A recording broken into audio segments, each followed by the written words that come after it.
Blessings. I am Iyanla Vanzant and welcome to the R Spot. If you're a first timer, we're so glad that you joined us and want to remind you to subscribe to Iyanla Vanzant's YouTube channel so that you'll get a notice every time a new R Spot episode is launched. And if you're continuing on this journey with us, you know we've been having a good time talking about all things related to relationships. Today's topic is probably the one that I should have started with, but I know had I started here, you would have never come back for episode 2, because our conversation today is about the relationship you are having with yourself. Whew, that's a deep one. Because every relationship that you have in your life, or that you've ever had in your life, with every single person, is a reflection of the relationship that you are having with yourself. People come into our life, into our experience, to show us, to demonstrate, to reflect and mirror back to us the places and pieces and parts of ourselves that we cannot see, are unwilling to see, that we deny or dismiss or ignore. Every relationship in your life is a reflection of the relationship that you're having with yourself. Now, right now, if you're having some resistance to that, if you're thinking about your ex or your ex-mother-in-law or your girlfriend or somebody that betrayed you, and your mind is telling you that can't be true, that's not right, that's it. That's it right there.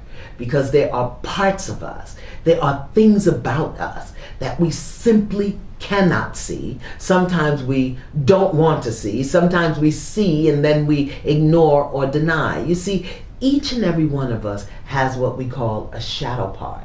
That's the part of us that we hide and cover and covet. Those pieces and aspects and things about ourselves that we find unpleasant or unacceptable. We tuck them away in the shadow. And someone will come into our life and reflect a light on that shadow. And that's when we see it. We see it in them. Let me tell you what I'm talking about. Let's take, for example, your Aunt Mabel. Aunt Mabel works your last good nerve. I mean, when she comes around, everything she does, every way she does it, what she says and how she is, just works your last good nerve. And you really work with yourself not to just go in on her. I mean, really go in on her, because that's Aunt Mabel and you want to be respectful. But here's the piece that you're missing. If you didn't recognize it, you wouldn't be able to identify it.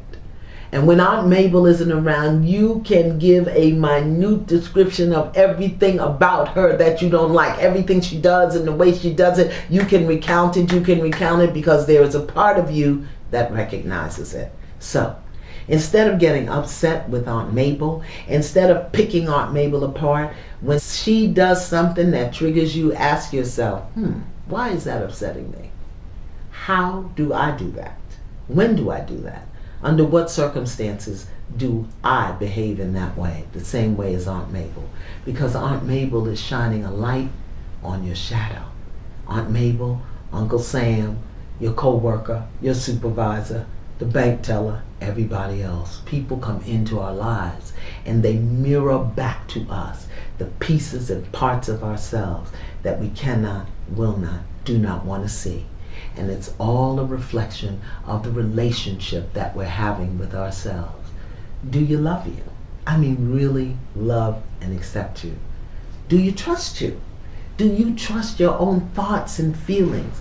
Do you honor you? Do you respect you? And where did you learn how to do that?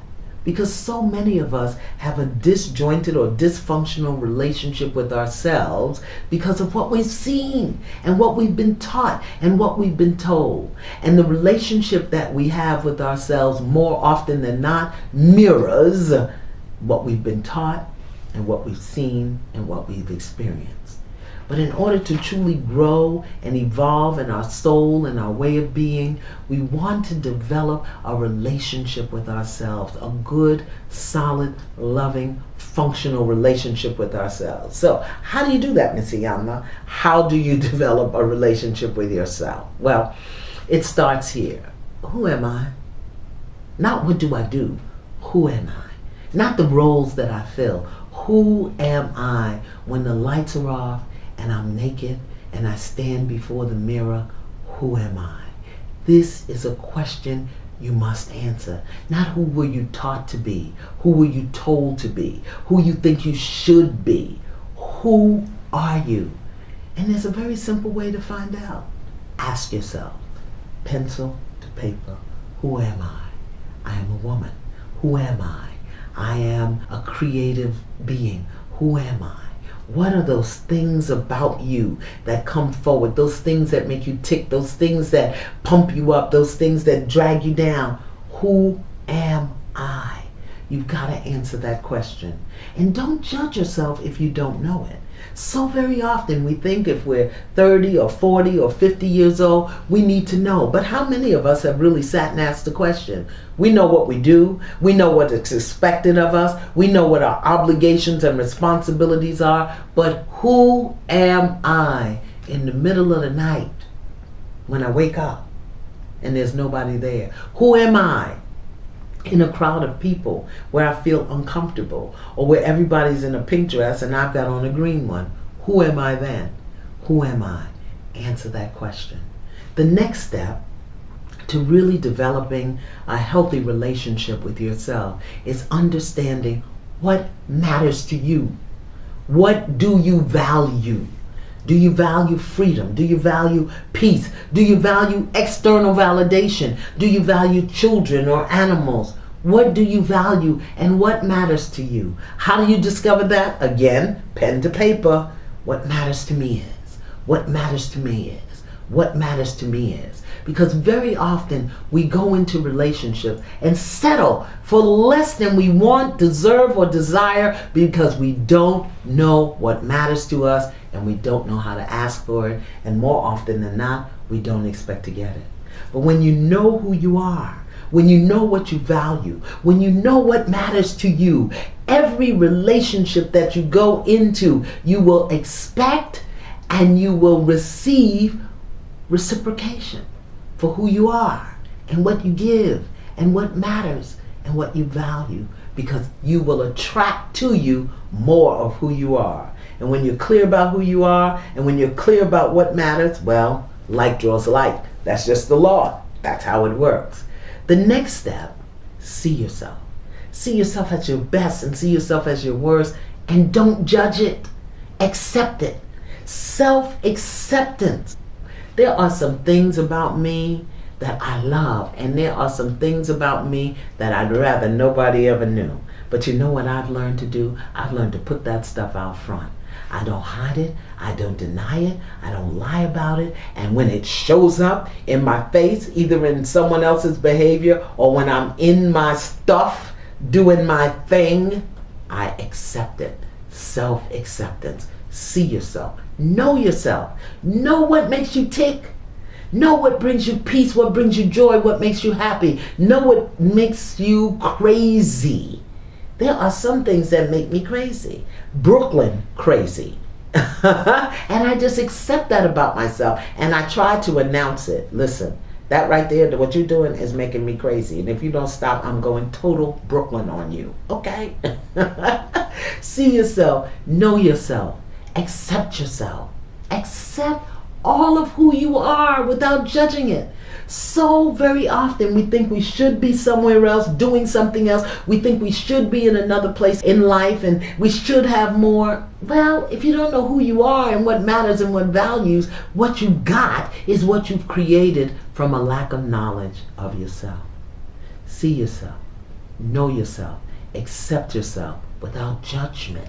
Without judgment. Don't make you wrong about who you are, what you've done, what you haven't done, and where you are.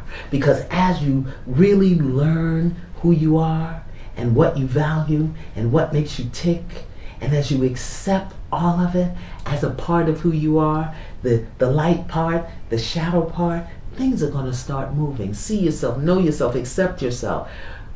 Appreciate yourself. No matter where you are today, you got you there. The good and the not so good. No matter who you are today, you've been with you through it all. Appreciate who you are And finally, honor yourself. Honor your feelings. Honor your thoughts. Honor your gifts. Honor your strengths. Honor your weaknesses. Work on those things that need to be worked on. Give yourself permission to explore, to stand up, to fall down, to not be perfect all the time. Honor who you are, where you are, what you do, how you do it, and commit yourself to be better. Because as you learn who you are, you'll shift, you'll change. As your values grow and evolve, you'll do things better. Some things you won't do at all anymore. This is how we learn to build a relationship with ourselves. And it's important because who you are will attract people into your life to mirror back to you more of who you are. It is absolutely essential. Whether you're 20 or 30 or 60 or 79, to have a loving, healthy, fulfilling relationship with yourself on your good days and on your bad days. Because who you are and how you are with you will attract people into your life to give you more of the same. So instead of being upset about being left, instead of being disturbed about feeling used or manipulated, look at how you do that to you. Because how you treat yourself trains people about how they're going to treat you.